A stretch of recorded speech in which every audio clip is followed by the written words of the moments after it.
E aí pessoal, sejam bem-vindos a mais uma videoaula do nosso canal Física Viral. Eu sou o professor Marcos e nessa aula a gente vai estar fazendo a discussão sobre o que nós chamamos de corrente elétrica. É de ciência de todos nós que existem aqueles chamados materiais condutores e isolantes. Os materiais condutores são aqueles que têm a capacidade de transportar aquilo que nós chamamos de corrente elétrica. E os isolantes, eles não têm essa capacidade. Um bom exemplo de condutor é o cobre e um exemplo de isolante é a borracha. Pessoal, qual a diferença entre ambos a nível microscópico? No caso, aqueles que nós chamamos de condutores de eletricidade, eles possuem aquilo que nós chamamos de portadores de cargas livres. No caso dos exemplos de condutores sólidos, o que nós temos são os chamados elétrons livres. Daqueles que são condutores do tipo líquidos, como soluções iônicas, nós temos os íons que transportam energia, no caso, essa corrente elétrica. E para aqueles que são condutores do tipo gasosos, nós temos quem? No caso, os gases ionizados que vão transportar essa corrente. Então, os condutores de eletricidade são aqueles que possuem portadores de cargas livres. O que a gente vai trabalhar principalmente aqui são condutores do tipo 1, ou seja, os condutores sólidos. Então vamos nos ater aqui à constituição dos condutores sólidos na nossa lousa. Todos nós sabemos que somos constituídos de átomos, como por exemplo, um bom condutor é o metal, o cobre. O cobre, ele possui 29 elétrons e 29 prótons. Então, o átomo de cobre, ele possui uma carga líquida total nula. No entanto, quando a gente tem um arranjo de uma grande quantidade de átomos de cobre, formando, por exemplo, um fio condutor, que nós temos nas nossas instalações em nossas casas, esses, no caso, átomos, eles se agregam de uma forma que eles perdem alguns elétrons, ou seja, eles se tornam íons positivos. Essa agregação se dá de uma forma regular. Então, no caso, o condutor de cobre, ele vai se agregar naquilo que nós chamamos de rede cristalina. Aqui nós temos um exemplo de rede cristalina, na qual os íons de cobre são representados por esses vértices dentro dos nossos cubos. Os elétrons que esses átomos perdem, eles têm uma capacidade de se mover dentro dessa rede cristalina. Portanto, eles são chamados de elétrons livres. São esses elétrons livres que fazem com que o átomo, ou melhor, um fio de cobre, ele tenha a capacidade de transportar corrente elétrica. Se a gente pegar um fio de cobre, como representado aqui na lousa, não em escala, mas só por uma questão didática. Aqui a gente tem um fio de cobre e nós temos os elétrons livres representados aqui. No caso, os elétrons livres, eles têm um movimento aleatório, ou seja, um movimento térmico. Quanto maior for a temperatura, mais rapidamente esses elétrons irão se mover dentro do nosso condutor. E esses elétrons vão se mover de uma forma aleatória. No caso, os íons de cobre em si, pensando nesse exemplo, eles também se movimentam, mas eles se movimentam em posições fixas, no caso como fosse uma molinha, aqui representado na nossa retículo cristalino. Pessoal, esses elétrons livres em condutores, eles não representam a nossa corrente elétrica. Aí você fala assim, professor, então quer dizer que se o fio de cobre ele é dotado de uma grande quantidade de elétrons livres, quer dizer que se eu pegar um fio de cobre eu vou levar um choque? Não. Por quê? Porque esse, no caso, choque, como a gente vai ver, que é devido à corrente elétrica, ele não é esse movimento completamente aleatório. Daí, pessoal, dando continuidade, o que seria a corrente elétrica? Se pegarmos um fio de cobre e ligarmos ele a uma fonte tensora, como por exemplo uma bateria, a bateria ela vai transformar através do processo de óxido-redução, na qual ou o carvão ou o níquel, ou algum tipo de elemento, ele vai se dissolver em ácido e a reação química vai transformar energia potencial química em energia potencial elétrica, gerando o que nós chamamos de tensão elétrica aqui na nossa bateria. No caso, a nossa fonte tensora. Se eu pegar e ligar essa fonte tensora, ou melhor, o fio, nas extremidades dessa fonte tensora, o que vai acontecer? Esses elétrons livres que antes estavam em movimento completamente aleatório vão começar a se movimentar de uma forma ordenada.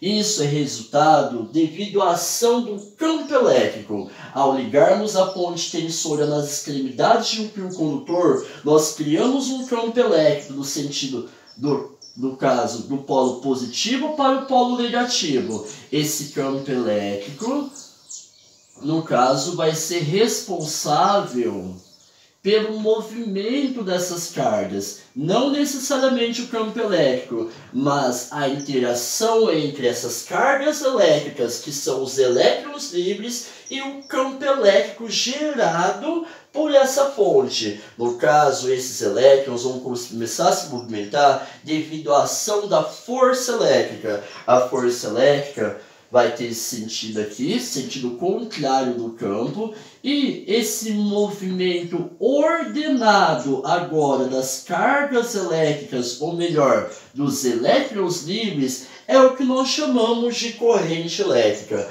Por definição, corrente elétrica é o movimento ordenado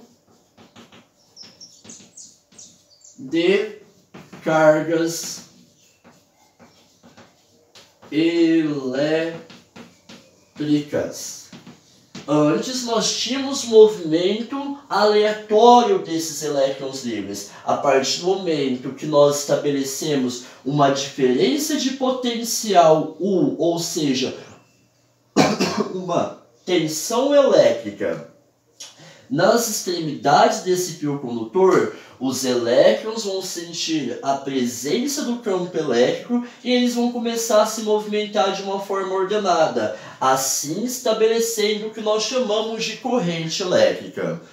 Beleza, pessoal? Agora, como que eu vou determinar a intensidade do valor dessa corrente elétrica?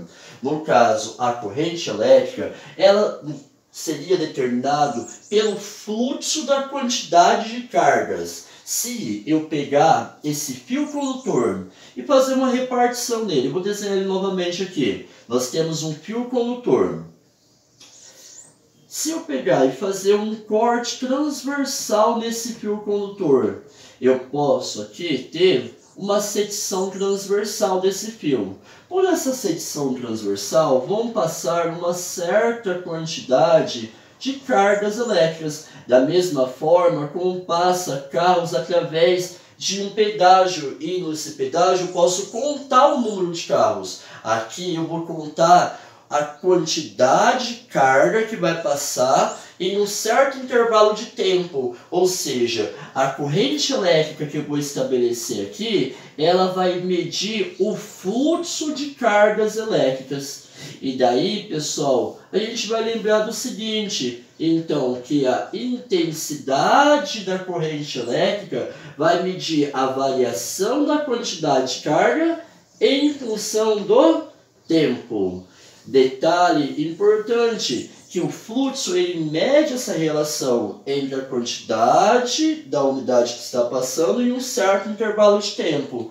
Como nós vimos nas nossas primeiras aulas de eletrostática, a quantidade de carga vai depender do número de elétrons e da carga elementar. Portanto, a intensidade da corrente elétrica vai ser o número de elétrons vezes carga elementar dividida pelo intervalo de tempo.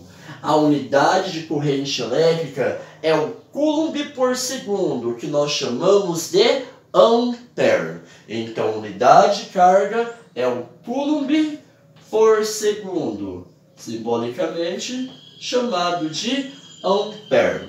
Aí, pessoal, com certeza, em algum momento de sua vida, você já ouviu falar que existe o que nós chamamos de corrente contínua e corrente alternada. A corrente contínua, como o nome já diz, é uma corrente na qual ela dá uma continuidade. O que seria isso? No caso de uma corrente contínua, ela é produzida através de fontes como baterias e pilhas, na qual o campo elétrico ele só tem um sentido. Agora, uma corrente alternada, ela seria gerada por um gerador de eletricidade, ou no caso uma tomada. Nós temos uma corrente alternada, na qual o campo elétrico ele vai alternar o seu sentido. No caso, no Brasil, aqui nós temos a alternância do campo elétrico em uma corrente alternada de 60 Hz. Então, se eu observar um gráfico de corrente contínua, como a gente vai observar, a corrente vai ser contínua em função do tempo. Numa corrente alternada, gerada por uma fonte que alterna a corrente, nós teríamos o quê? Uma alternância entre máximos e mínimos. Beleza, pessoal? Outro detalhe aqui que eu passei um pouco despercebido, mas a gente vai retomar quando a gente for falar um pouquinho sobre circuitos. Uma coisa bem interessante é aquilo que nós chamamos de fluxo real e fluxo, no caso, convencional da corrente. No caso, o fluxo real da corrente é do sentido negativo para o positivo. No entanto, quando a gente vai resolver alguns exemplos, a gente faz o uso do chamado sentido convencional, do positivo para o negativo. Então é isso, essa videoaula. Espero que vocês gostem. Se inscrevam no canal e compartilhem o conhecimento. Valeu, galera. Um abração aí do professor Marcos.